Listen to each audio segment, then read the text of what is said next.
Well, let's bring in Joe Siracusa, who is in Perth in Australia. He's a professor of political history and diplomacy at Curtin University. Joe, nice to speak to you again. That word unshakable really sums up the story of US support for Israel publicly. But if much more is going on behind the scenes, why is it failing to have much of an impact? Well, because Israel's a sovereign nation and it's going to go its own way. I mean, no one really tells a nation what they're going to do if they think they're up against it, as a matter of fact. But today, things got a little more complicated when the Secretary of Defense weighed in and has threatened to put convoys, regular convoys, into the area.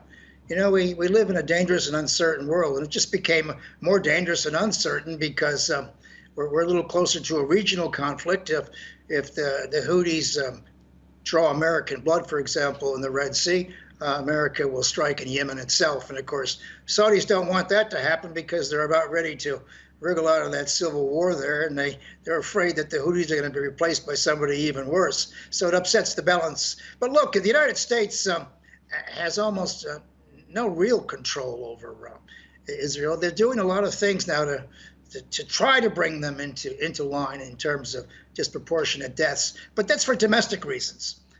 Joe Biden has to be seen to be doing everything he can because, you know, he's lost the Arab American vote in all the swing states, Minnesota, Michigan, and that kind of place. And he's lost the left wing of his party who want to bring this to a halt. They're not pro-Palestinian or pro-Israeli. They just want to stop the deaths. You know, Americans can't watch all these deaths every night on their evening news without getting sickened by it. And they just want the Israelis to hold up. On the other hand, as you can see, the Israelis are engaged in urban warfare, and in urban warfare, in the last 20 years, you don't really ask a lot of questions. You just shoot anything that's moving, whether it's got a white flag or whatever else it's doing. I mean, urban warfare is an unforgiving place, and Hamas is embedded with its own people, and so it's very hard to separate the two.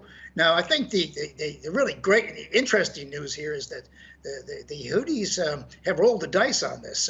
You know, just about 18 months ago, 2 years ago, the UN was saying that Yemen was one of the worst places on earth. There was a famine there. And of course, the Houthis have come roaring back. They control most of the country and the military. They look like they're in pretty good shape. And of course, it looks like Iran is behind them, which it probably is, but everybody's got somebody behind them these days. That's the nature of great power politics. So, but anyway, I think the Houthis are rolling the dice here.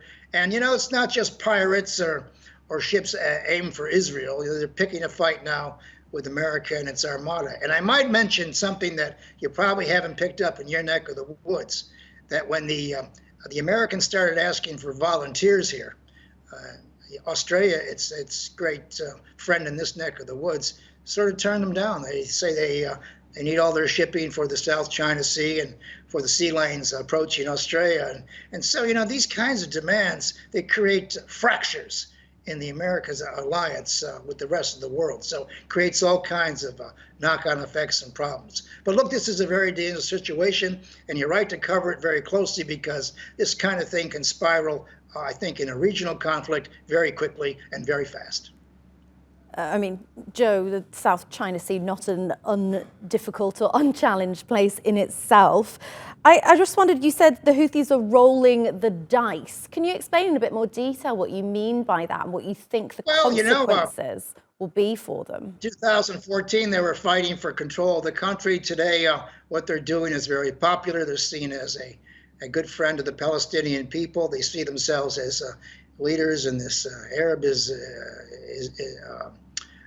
Islamic world, and they're doing pretty well here. I mean, they're standing up to American forces, and so, you know, what they're rolling the dice here, they could pay a very heavy cost for this. They're counting on the United States not attacking Yemen soil that is coming directly after them. But look, I've been following wars all my life, and there are two things you don't want to fool around with. One is the United States Air Force, and the other one's the United States Navy, because you're going to pick a fight you can't win. You know, whether Americans ever send troops anywhere again, that's another question. But when you pick a fight with the Navy, which is upholding international security and maritime safety, and when you pick a fight with the American Air Force, which can deliver a lethal message anywhere in the world very shortly, you raise the stakes a little bit. So the Houthis are going to have to be very careful, very sure of what they're doing, very sure of their friendship with the Iranians, because at the end of the day, Iran's not going to take a hit because the Houthis have overstepped their bounds or have rolled the dice needlessly. And Joe, going back to that visit by Lloyd Austin, I just wondered what you thought about that news conference in which Mr. Austin appeared alongside Yoav Gallant rather than Prime Minister Netanyahu. Is that just a coincidence, or should we read more into that in terms of where America thinks power is going in Israel? Jake Sullivan, of course, also had a lengthy meeting with Mr. Gallant when he was there last week. Well, they're trying to do like for like. They don't want to see him with the prime minister. They're giving the impression they're talking at the level that is going to count, as a matter of fact. But I think it's very telling that the Secretary of Defense is not in a meeting or publicly seen with the prime minister there, because that's the one that counts. But look, all these trips to Israel should suggest to your viewing public that this isn't going very well.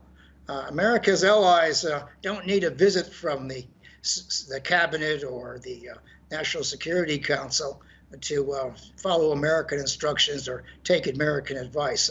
The idea that they keep sending these top-level people there to talk to the Israelis suggests to you how desperate the Americans are and how tone-deaf the Israelis are. Israelis aren't listening to any of this because they're fighting a different game. They want to bring Hamas to heel, and they don't care what the price is. And keep in mind, when other nations have been at war, they do pretty much what they want to do. My generation went to war in Vietnam, and we put 2 million Vietnamese in their graves without an apology. So, every generation, every war that's ever fought has its own tune that goes with it. There's a great deal of violence. But I'll tell you what, in the era of social media and constant television coverage, this is very, very hard to look at. Indeed, it is. Joe Siracusa from Perth in Australia with that insight and analysis. Many thanks. Thank you.